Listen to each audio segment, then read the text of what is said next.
Jæja, þá árshátíðarvikan komin og mikið dýrðir inn í kösu, búið að skreyta. Ég í hvíta herberginu þar sem að John Lennon og Yoko Ono voru með smá mótmæli.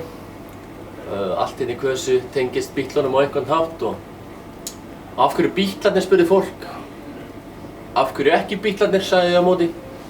Það mikið dýrið hérna og auðvelt að skreyta í kringum Beatlana og var skemmtilegt verkefni fyrir skreytingarnefnd. Það verður mikið viðburði í vikunni og stundutaflan alveg full. Í dag til dæmis Valentínusardagurinn og í tilefni þess verður sýnd rómantísk gamanmynd í kösu í kvöld. Þar sem að fólk hvatt til þess að koma og kúra og horfa á mynd. Útvarpið í fullum gangi. Í kvöld skilst mér að Gjörningafélagið sé með sinn þátt og hann verður ekki að verri endanum, grunar mig, með hvað hann var góður í síðasta útvarpssessjóni sem þeir tóku.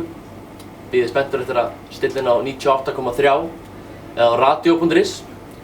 Hvet ég allir til að hlusta á. Og útvarpið verður í gangi út vikuna. Á morgun í hádeginu verður uppistand frá Uglu Egilsdóttur og árshátíðarmynd framtíðarinnar verður frumsýnd. Þannig að ég hvet alla til þess að mæta þangað. Síðan hófst miðasalinn í dag og í gangi núna. Það sem að miðarnir rjúka út eins og heitar lumur og ballið fer fram á fimmtudaginn á Spott í Kópavogi.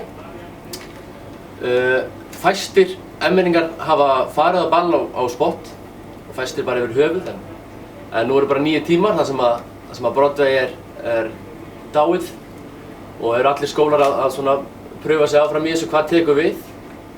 Gullhamrar hafa verið pröfaðir og Frostaskjólið og ýmislegt og þess vegna það svona kann alla staði.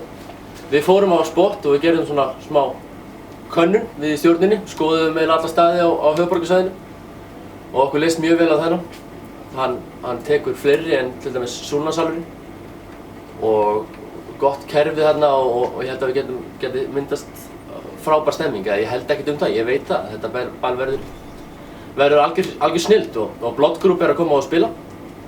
Þeir eru í tónleikaferðalagi núna. Þeir koma heim 15. úr Ameríkutúr, spila hjá okkur 16. og fara svo á annan tónleikatúr 17. Þannig að það mætti segja að þeir séu komið til landsins bara til að spila fyrir framtíðina. Ég vona bara að fólk njóti þessari viku. Njóti þess að hafa kösu svona vel skreytta, því þetta bara þessa einu viku. Og ég vona að fólk njóti ballsins á fimmtudaginn. Og miðasala verður núna í öll hátíðishlé og 8:03 eftir skóla á daginn. Þetta fritt sem er. Góða stundir.